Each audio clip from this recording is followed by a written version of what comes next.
અંકલેશ્વર તાલુકાના વાદર ગામની સીમમાં સ્મશાન પાસે વિધિ માટે ગયેલા યુવાનને અગાઉના ઝઘડાની રીસ રાખી ચાર ઇસમોએ કડા અને પથ્થર સાથે ઢીકા પાટોનો માર માર્યો. મામલો પોલીસ સ્ટેશન પહોંચ્યો છે. વિગત અનુસાર અંકલેશ્વર તાલુકાના વાદર ગામના મંદિર ફળિયામાં રહેતા રમણ રામજી વસાવા, ગામમાં રહેતા અર્જુન વસાવાના ઘરના સભ્ય મરણ થયેલ હોય તેઓની 12માની વિધિ માટે ગામના માણસો સ્મશાન પાસે ગયા હતા. તે સમયે રમણ વસાવા પણ ત્યાં ગયા.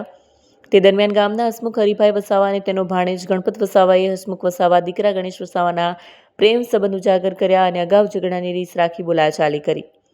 કમરના ભાગે રહેલ ચપ્પુ લઈ મામો ભાણેજ લઈ દોડતા રમણભાઈ તેના ઘર તરફ ભાગવા જતા રસ્તામાં બાઇક લઈને ગણેશ વસાવા અને પ્રદ્યુમન વસાવા રસ્તામાં રોકી હાથમાં પહેરેલ કડા વડે માર માર્યો. જ્યારે હસમુખ વસાવા પથ્થર કમરના ભાગે મારી જાનથી મારી નાખવાની કોશિશ કરી ધમકી આપી. મારામારી અંગે અંકલેશ્વર તાલુકા પોલીસે ગુનો નોંધી તપાસ હાથ ધરી છે. તે બેડા પોલીસે આરોપી ગણેશ વસાવા અને ગણપત વસાવાને ઝડપી પાડ્યા હતા. તો પરિવારે હુમલો કરનાર તત્વો સામે કડક કાર્યવાહીની માંગ કરી છે.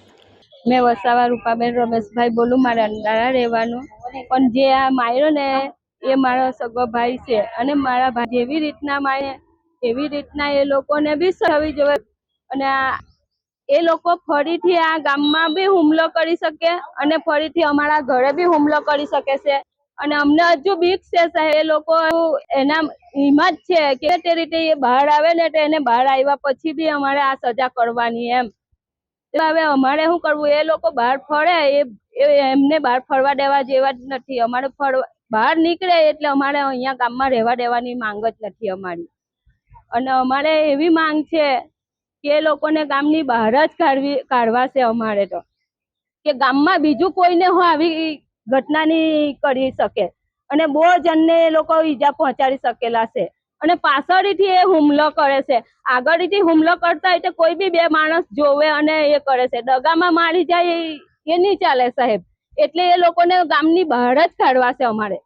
ને આ લોકો આવું કરી જ ગયા ને મારા ભાઈને આટલી ગંભીર ઈજા પહોંચેલી છે. આજે મારા ભાઈથી નથી બોલાતું, નથી ચલાતું, એને બોલવામાં બી તકલીફ પડે છે. આજે ચચ્ચા મારો ભાઈ ભૂખો છે.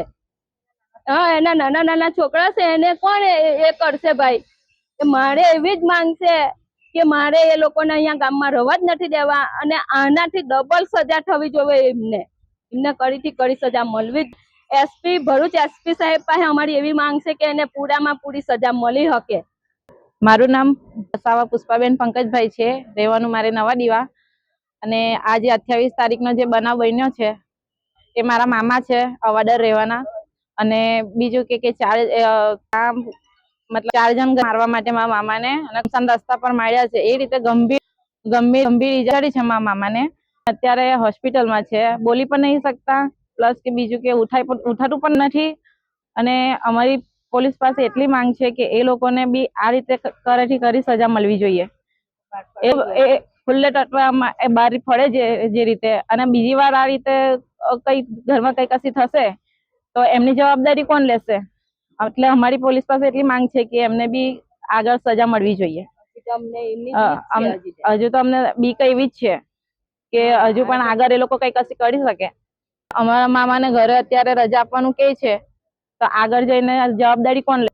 એટલે અમારી પોલીસ આટલી માંગ છે. વિડીયો જર્નાલિસ્ટ ઇમ્તિયાઝ પઠાણ સાથે સટા ટીવી ન્યૂઝ અંકલેશ્વર.